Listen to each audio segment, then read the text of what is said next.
Raphael, also known as Raffaello Sanzio, was one of the most prominent figures of the High Renaissance, a period that saw the apex of artistic achievement in Italy, particularly in Rome. His contributions to art, architecture, and the cultural life of the Renaissance are immense, making him one of the quintessential artists of this era.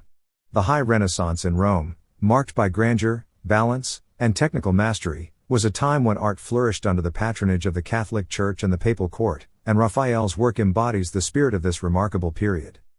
Raphael's early life and artistic training.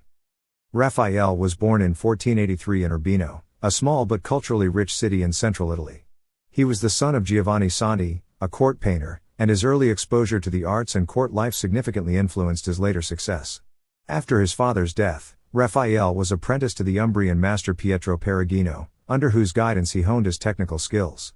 His early works, such as The Marriage of the Virgin, 1504, reflect the influence of Perugino, with a strong sense of clarity, harmony, and compositional order, traits that would become hallmarks of Raphael's mature style. The move to Florence, exposure to the High Renaissance masters. In 1504, Raphael moved to Florence, where he encountered the works of Leonardo da Vinci and Michelangelo, two artists who profoundly influenced his artistic development.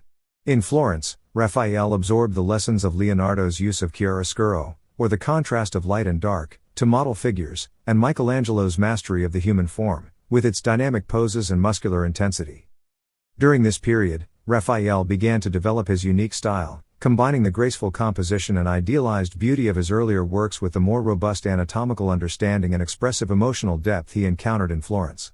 Some of his most famous works from this time include a series of Madonna paintings, such as the Madonna of the Goldfinch, 1506, and La Belle Jardinière, 1507. These paintings exemplify Raphael's ability to harmonize figures within a balanced, triangular composition, creating a sense of calm and spiritual serenity. Raphael's move to Rome, the High Renaissance in full bloom. In 1508, Raphael was summoned to Rome by Pope Julius II, who was determined to transform the Vatican into the heart of Christendom and a center of Renaissance culture. It was in Rome that Raphael's career reached its zenith, as he was commissioned to decorate the Vatican's private papal apartments, known as the Stanza di Raffaello. The Vatican commissions were a turning point in Raphael's career, giving him access to the leading intellectuals and artists of the time and placing him at the forefront of High Renaissance art. The most famous of these rooms is the Stanza della Signatura, which contains one of Raphael's masterpieces, The School of Athens, 1509-1511. This fresco is a brilliant synthesis of Renaissance humanism, representing the gathering of ancient philosophers, mathematicians, and scientists, including Plato, Aristotle, and Pythagoras.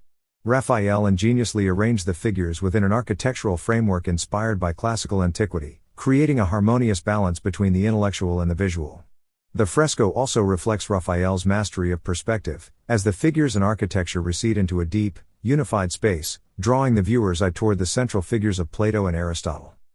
The Stanza della Signatura also contains other important frescoes, such as the Parnassus, which depicts Apollo and the Muses, and the Disputation of the Holy Sacrament, a theological vision of the Church's authority on earth. Together, these works demonstrate Raphael's ability to integrate complex intellectual themes with beauty and visual clarity, making them some of the finest examples of High Renaissance art. Raphael's relationship with the papacy and the patronage of Pope Julius II and Leo X. Raphael's rise to prominence in Rome was closely tied to the patronage of the papacy, particularly under Julius II and his successor, Leo X. Julius II, often referred to as the warrior pope, had a grand vision for Rome, seeking to reassert the power and authority of the Church through magnificent art and architecture. Raphael's work in the Vatican, alongside Michelangelo's Sistine Chapel ceiling, played a central role in Julius's project to glorify the Church. After Julius II's death, Raphael continued to enjoy the favor of the papacy under Leo X, a member of the powerful Medici family. Under Leo's patronage, Raphael's influence expanded beyond painting into architecture and archaeology. He was appointed the chief architect of St. Peter's Basilica after the death of Donato Bramante, and he also oversaw the preservation and documentation of Rome's ancient monuments. Raphael's architectural designs, such as the Chigi Chapel in Santa Maria del Popolo, reflect his deep understanding of classical principles, characterized by harmonious proportions and a clear, rational structure. Raphael's later works, the pinnacle of High Renaissance art. In his later years, Raphael's style evolved, becoming more dramatic and emotionally intense, as seen in his altarpiece The Transfiguration, 1516-1520, completed shortly before his death. This work is often considered Raphael's last great masterpiece and represents a culmination of his artistic development. The Transfiguration combines two scenes, the miraculous transformation of Christ on Mount Tabor above, and the healing of a possessed boy below. The contrast between the divine tranquility of the upper scene and the tumultuous, chaotic energy of the lower scene reflects Raphael's growing interest in complex, multi-figure compositions and dynamic movement. Raphael's late style also shows a deepening of emotional expression, as he increasingly sought to convey the spiritual and human drama of his subjects. His portraits from this period, such as Pope Leo X with Cardinals Giulio de' Medici and Luigi de' Rossi, 1518–1519, display a psychological insight and a subtle rendering of textures that mark him as one of the greatest portraitists of the Renaissance. Raphael's legacy and the influence of the High Renaissance in Rome. Raphael's death in 1520, at the age of 37, was a great loss to the art world. However, his influence lived on through his many pupils and followers, who carried forward his artistic principles into the late Renaissance and beyond. Raphael's combination of ideal beauty, clarity of composition, and intellectual depth made him one of the most influential artists in Western art history. The High Renaissance in Rome, epitomized by the works of Raphael, Michelangelo, and Leonardo da Vinci, represented the culmination of artistic developments that had begun in the early Renaissance. This period was characterized by a renewed interest in classical antiquity, the pursuit of naturalism in art, and the use of mathematical principles such as linear perspective to create a sense of depth and realism. Under the patronage of the papacy, particularly Julius II and Leo X, Rome became the epicenter of this artistic revolution, attracting artists from across Italy and beyond.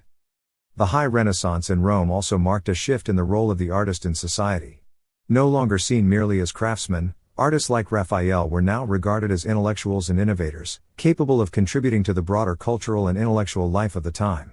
Raphael's collaborations with scholars, architects, and theologians reflect this new status, as his art became a means of expressing not only religious devotion but also humanistic ideals and philosophical inquiry. In conclusion, Raphael's contributions to the High Renaissance in Rome are immeasurable. His mastery of composition, perspective, and human emotion, combined with his intellectual engagement with the cultural and spiritual currents of his time, made him one of the defining figures of this extraordinary period in art history. Through his work, Raphael helped to shape the visual language of the Renaissance, leaving a legacy that continues to inspire artists and scholars to this day.